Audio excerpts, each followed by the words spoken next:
Hello guys, how are you. आज हम देखते हैं हिंदी की जो वर्णमाला से संबंधित क्वेश्चन।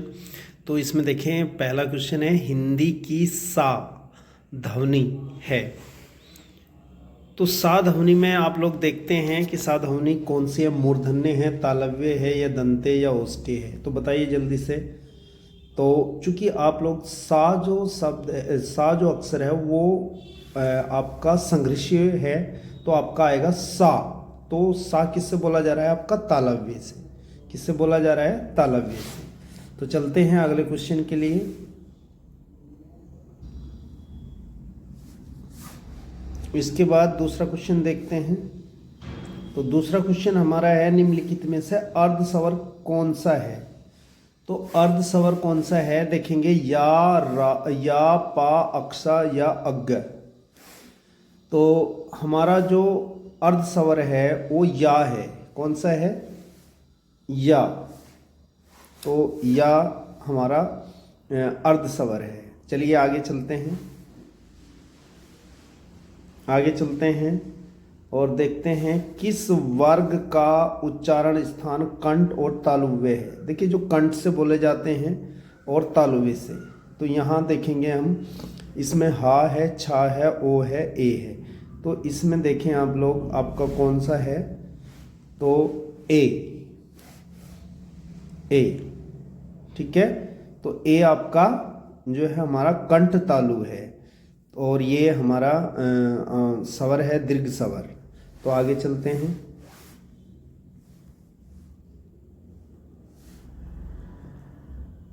वर्ण शब्द का अर्थ नहीं होता है। तो यहाँ देखें आप, रंग, आकाश, जाति और अक्षर। देखें इसमें जो वर्ण है हमारा, वो उसका जो अक्षर होता है वो रंग भी होता है, जाति भी होता है और अक्षर भी होता है। तो आकाश नहीं होता है। तो इसमें हमने पूछा है कि वर्ण शब्द का अर्थ नहीं होता, तो आकाश नहीं होता। हमारा आंसर क्या आएगा? आकाश। आगे चलते हैं। इसमें देखिएगा, निम्न में से कौन व्यंजन पार्श्विक है? पार्श्विक का मतलब होता है लय वाला। तो यहाँ हम देखते हैं कौन सा है भाई। तो ला। ला पार्श्विक है। कौन सा व्यंजन पार्श्विक है? तो ला। आगे चलते हैं, देखते हैं किस शब्द में रीरी स्वर नहीं है। तो किस शब्द में रीरी स्वर नहीं है? तो इसमें देखिए, कर्पा में है, कर्षणा में है, दृष्टि में है, इनमें है, आज में नहीं है। तो आज हमारा आंसर हो गया है।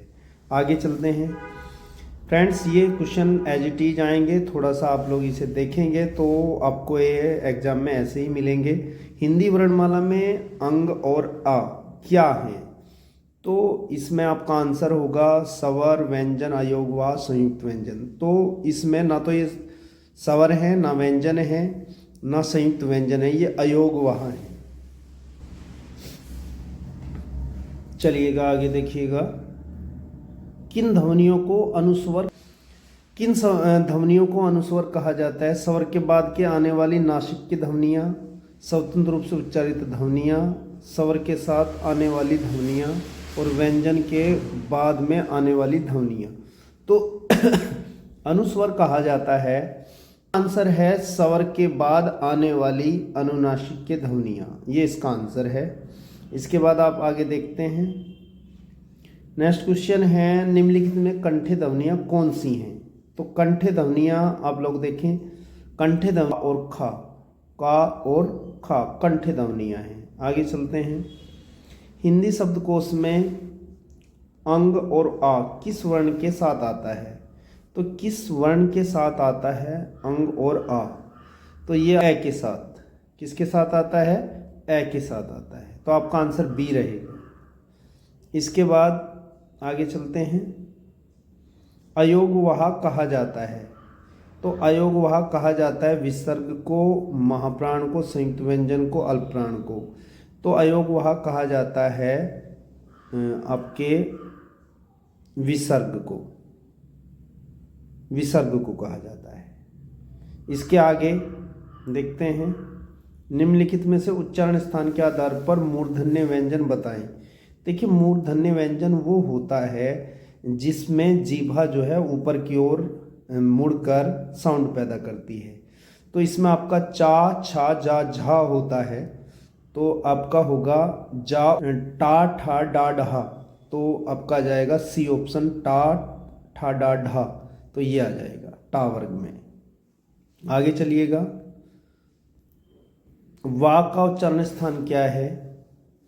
तो वा का उच्चारण स्थान है आपका, वा का उच्चारण स्थान है दंत ओष्ठ्य और कंठ ओष्ठ्य, तो आपका ये रहेगा आंसर सी, दंत ओष्ठ्य। चलिएगा आगे देखिएगा, हिंदी वर्णमाला में व्यंजनों की संख्या कितनी है? तो आपको ये आंसर बखूबी पता होना चाहिए कि हिंदी वर्णमाला में व्यंजनों की संख्या कितनी है। तो आप जल्दी से अपना आंसर दीजिएगा। तो 32 नहीं है, 34 नहीं है, 36 नहीं है, तो इसका आंसर है 33। चलिएगा आगे, प्रयत्न के आधार पर लय किस प्रकार की ध्वनि है? तो प्रयत्न के आधार पर लय जो है हमारी, जल्दी से बताइए अपना आंसर। तो ये पार्श्विक है, पार्श्विक। लय कौन सी ध्वनि है? पार्श्विक है। ठीक है, आगे चलते हैं। घा का उच्चारण स्थान कौन सा है? तो घा का उच्चारण स्थान अगर हम देखें तो ये आपका आ जाएगा कंठे, मूर्धन्य कंठे तालु दंते में आपका आ जाएगा कंठे, आपका आ जाएगा ये कंठे आ जाएगा। कौन सा आ गया आपका? कंठे आ जाएगा। इसके बाद आगे चलते हैं, हिंदी के स्पर्श घोष महाप्राण ओष्ठ्य व्यंजन ध्वनि है। देखिए इसमें आपने देखना है कि उसमें स्पर्श भी होना चाहिए, महाप्राण भी होना चाहिए और ओष्ठ्य व्यंजन भी होना चाहिए। तो आपका ये आ जाएगा इसमें भय आपका जो है स्पर्श भी है, स्पर्श व्यंजनों की संख्या होती है 25, और ये महाप्राण भी है और ये ओष्ठ्य व्यंजन भी है। तो इसका आपका आंसर ए होगा, भय। आगे चलिएगा, या रा ला वा किस वर्ग के व्यंजन हैं? तो ये व्यंजन है आपके उष्ण व्यंजन, सॉरी अंतस्थ व्यंजन है, ये अंतस्थ व्यंजन है। इसके बाद आगे चलिएगा, हिंदी की मूर्धन्य ध्वनियाँ हैं। देखिए मूर्धन्य ध्वनियाँ हैं तो आपका ये आएगा टा ठा डा ढा अणा, तो ये आपका आ जाएगा आंसर बी। इसके बाद भाषा विज्ञान की दृष्टि से बड़ाऊ जो ऊ है किस प्रकार का है? तो ऊ देखिए जिसमें संवर्त होता है, मुख जो है, होठ जो है गोल हो जाते हैं, वो आपका, और साउंड पीछे से आती है, तो ये आएगा ऊ, तो आपका पच संवर्त आएगा, ऑप्शन डी आपका रहेगा। आगे, निम्न में से महाप्राण वर्ण हैं। देखिए महाप्राण जो हैं वर्ग का दूसरा और वर्ग का चौथा है, तो आप इसमें देखिएगा वर्ग का दूसरा और चौथा कौन सा है? तो का नहीं होगा महाप्राण, चा नहीं होगा, और वा और था, अब दो रह गए हैं, तो था, तो था आ जाएगा इसमें आंसर। आगे चलिएगा, अब अल्पप्राण ध्वनियों का समूह कौन सा है? अल्पप्राण ध्वनियों का समूह कौन सा है? तो अल्पप्राण में आपका आता है जो का आता है, मतलब वर्ग का पहला, वर्ग का तीसरा और पांचवा। तो इसमें देख लीजिएगा वर्ग का पहला, तीसरा और पांचवा कौन से में बैठ रहा है? तो का इसमें खा गया है इसलिए नहीं है, तो चा और जा तीसरा है, चा छा जा और अइया, तो इसका बी ऑप्शन रहेगा, आपका बी ऑप्शन रहेगा। इसके बाद आगे चलते हैं, हिंदी की तालव्य ध्वनियाँ हैं। तो तालव्य ध्वनियाँ वो हैं जिसका जीभा से पीछे से साउंड आता है, तो आपका ये आ जाएगा चा छा जा झा या। तो ये आपका तालव्य आ जाएगा। चा छा जा छा य। इसके बाद है आपका, आगे चलते हैं, टा वर्ग में किस प्रकार के व्यंजन हैं। तो टा वर्ग में किस प्रकार के व्यंजन हैं, तो टा वर्ग में आपके आ जाएंगे मूर्धन्य व्यंजन। इसके बाद आगे चलते हैं, विसर्ग से बना कौन सा शब्द है। देखिए विसर्ग से जो बना है आपका निस्पृह है, निस्पृह। आगे चलते हैं, ए के उच्चारण स्थान का नाम बताइए। तो ए के उच्चारण स्थान का नाम है, देखिए ए तो आपका तालव्य, दंते, कंठ ओष्ठ्य, कंठ तालव्य।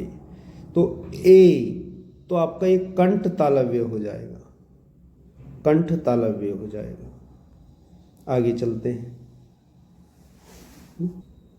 चलिएगा, देखिए आगे, घोष वर्ण कौन सा है। देखिए इसमें अघोष वर्ण पूछा है, अघोष वर्ण। देखो जो जब हम कोई वर्ण बोलते हैं, अगर स्वर तंत्रिकाएं पास पास आती हैं तो सघोष है, और अगर पास पास नहीं आती हैं तो अघोष है। तो वर्ण का पहला और वर्ण का दूसरा है या है या सा है। तो यहाँ देखिएगा, जल्दी से आंसर दीजिएगा। और इसमें वर्ण का सा घोष आपका बनेगा सा, चूँकि सा बोलेंगे आप सा, तो इसमें हमारी स्वर तंत्रिका पास पास नहीं आएंगी, तो आघोष है ये। तो इसका आंसर डी है। इसके बाद आप लोग आगे देखें, नीचे दिए गए शब्दों में किसकी वर्तनी शुद्ध है। देखिएगा शुद्ध वर्तनी इसमें आपने पहचाननी है। तो यहाँ आप लोग देखें, द्वारका, पूजनीया, अंतर्ध्यान, अहिल्या, अहिल्या। तो अहिल्या ठीक नहीं है, और आपका पूजनीया ठीक नहीं है। तो अंतर्ध्यान और द्वारका में आप लोग देखें, तो द्वारका आप लोग का ठीक है इसमें, ठीक है, अंतर्ध्यान आपका गलत है। तो शुद्ध आपका द्वारका है। आगे चलिएगा, निम्न में कौन सा व्यंजन स्पर्श संघर्षी है। तो निम्न में से कौन सा व्यंजन स्पर्श संघर्षी है। हम जो है स्पर्श संघर्षी की बात कर रहे हैं, स्पर्श संघर्षी की। अगर संघर्षी की बात करें तो वो आता है हमारा बड़ा सा, छोटा सा, पेट पटा सा हा। लेकिन हम स्पर्श संघर्षी की बात कर रहे हैं, तो इसमें हमारा आएगा यहाँ जा आएगा। आगे चलिएगा, इनमें से अशुद्ध वर्तनी वाला शब्द छांटिएगा। तो देखिएगा इसमें सन्यासी सही नहीं है। देखिए गाइस, इसमें पूछा है इनमें से अशुद्ध वर्तनी वाला शब्द कौन सा है। तो महतव शुद्ध है, वाल्मीकि शुद्ध है, पैतृक शुद्ध है। तो इसमें अशुद्ध है सन्यासी, चूँकि सन्यासी बनता है ऐसे, सन्यासी ऐसे बनता है सन्यासी, यहाँ बिंदी आती है। और गाइस, ये कैसे क्वेश्चन आपको लगे हैं प्लीज़ कमेंट करें, और ज़्यादा से ज़्यादा इसको शेयर करें, लाइक करें। और यूपी पुलिस में और आरओ में आपके लिए ये वरदान साबित होगा। तो ज़्यादा से ज़्यादा अपने चाहतों को इसे शेयर करें। Thank you for watch.